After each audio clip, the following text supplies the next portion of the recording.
Hi students, in the earlier chapter we learnt about forces. We learnt about the different types of forces. In this chapter, we are going to learn about the effects of force. You see, when a force acts on a body, it displaces the body by a certain distance. When that happens, we say that some work has been done. What is this work in physics? The rate of doing work is power. What exactly is the power of a machine? Similarly, we'll learn about a term called energy in detail. How do we calculate the kinetic energy and potential energy of a body? In fact, how does kinetic energy of a body get converted into its potential energy? We learn about all these things and more in this chapter called Work, Energy and Power. So let's proceed and understand what is happening in this chapter. So let's first start with the concept of work. Let's first understand what work is in the first place. Work done represents the effort involved in applying a force to make an object undertake a certain displacement. What this means is that work done basically represents your effort when you are trying to move an object by a certain displacement. So let's say if you're applying a force F on this block, this wooden block here, and the block moves by a distance dx, then work done is the effect of the force. You are applying a force, but what is the effect of the force? That is what work done is. Or what is the effort you're applying in moving the object from one point to another? That is the work done. Understood? So, overall you can understand that work done is the result of the force or the effect of any force. Work done depends on the force F applied on the object, and it also depends on the displacement dx of the object when the force is applied. So if you say that a force F displaces an object by a distance dx, in that case the work done is represented by F vector dot dx vector. Understood? Here F vector is the force applied. After all, it's a force that does work, isn't it? It's a force that creates some effect. So F is the force vector, and dx here represents the displacement of the object because of the force. Understood? That's what it represents. If however instead of dx the displacement is x, that is the displacement is very large, it's not an infinitely small displacement dx, in that case work done becomes integral f dot dx. Understood? Because if we are displacing the object by displacement x, in that case you can say that the object is slowly being displaced by distance dx, dx, dx, dx, dx until it gets displaced by displacement x, isn't it? So the work done in moving an object by a displacement x is integral f dot dx, the sum of all the individual works done in slightly shifting the object by displacement dx. Now of course f dot dx represents the dot product of two vectors, isn't it? Now we know that if there are two vectors a and b, then a dot b is ab cos theta, where theta is the angle between the vectors. So in this case f dot dx is f dx cos theta. Here theta is the angle between f and dx. Understood? So work done can also be represented as integral f dx cos theta. Understood? Here theta is the angle between the force applied and the displacement of the block. In this picture shown here, theta is 0. That's because the force is being applied on the block towards the right, and the displacement of the block is also towards the right, isn't it? So the angle between f vector and dx vector is 0. So cos 0 is 1. So the work done in this case is integral f dx. Understood? However, if the force was being applied to the right, but the block was being, say displaced at an angle 60 degrees with the horizontal, then the work done would have been integral f dx cos 60 degrees. Understood? Of course, when the force F is constant, you can take F out of the integral sign. Then work done becomes F integral dx cos theta, or it becomes Fx cos theta. Isn't it?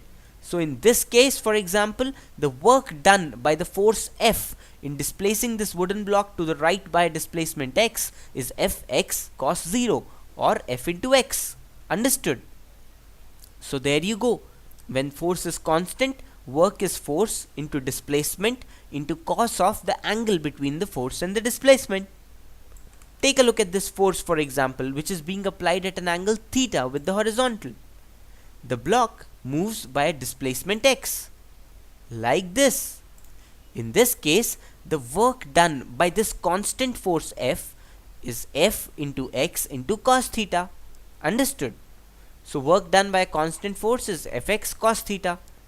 You can also say that, work is F cos theta into x. That is, it is the component of the force along the displacement into the displacement. You see, the horizontal component of the force is F cos theta and the displacement is horizontal, isn't it? And the work done is F cos theta into x. So, an easier way of calculating work done is to calculate the component of the force along the direction of displacement and multiplying it with the displacement. Another way of calculating the work done is multiplying the net force by the component of displacement along the force. For example, the component of displacement x along the force F is x cos theta, isn't it? If you resolve x along the direction of force F, then clearly the component will be x cos theta. So work can be written as F into x cos theta, force into the component of displacement along the force. Understood? So this is another thing you can understand here. There's yet another way to understand work done. You can resolve the force F along the horizontal direction and along the vertical direction. The work done by the horizontal component of force F is F cos theta into x. That is, horizontal component of force F into displacement along the horizontal direction. The work done by the vertical component of force F is vertical component of force F, that is F sin theta in this case, into displacement along the vertical direction. In this case, the displacement along the vertical direction is 0. So the work done by force F is F sin theta into 0 or 0. Understood? So there you go. These are some easy ways of calculating the work done. One important fact you must remember here is that work done is always calculated for a particular force. So work done will be calculated for a force F1 or F2 or F3. You just don't say calculate the work done. You say calculate the work done by this force or that force or this force. Understood? And the work done by any force is integral f dx cos theta. Another interesting concept very much related to work is power. The rate of doing work is called power. Displacement taking place per second because of the force is power. So you see, basically work done represents the effect of the force, isn't it? It represents, how much displacement a force has caused in a certain body, isn't it? F into displacement into cos theta is work done. Now, what is the rate of this displacement? That is what power is. It's the rate of doing work. It's the rate of the effort we are putting in on the body. Understood? It is the rate at which the body is being displaced from its position by the force. So power developed is also because of a force, but it represents the rate at which work is being done or the body is being displaced as the work is being done. The unit of work is joules and the unit of power is watts. Power is the rate of work done, so you can say that power is F dx by dt. After all, power is dw by dt, isn't it? dw is F dot dx. dw represents the work done in displacing a body by a small displacement dx.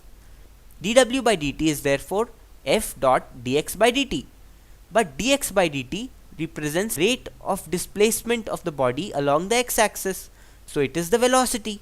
So the power developed in a body on which a force F is being applied is F vector dot v vector, where v vector is the velocity with which the body is moving at any instant. Understood? So the power developed is calculated at any instant. After all, it represents the rate at which work is being done. So it represents the rate at which the body is being displaced at any instant. So v here will be the velocity at that instant. If you want to calculate the net average power because of a force, then the net average power will always be total work done divided by total time taken. So for example, if 10 joules of work is done in 5 seconds, then the average power is 10 divided by 5. That is 2 watts. Understood? Average power basically represents the product of force and the average rate at which the force causes a displacement in the body. Understood? These concepts might sound complicated right away, so let's solve an example problem to grasp these concepts and understand them better.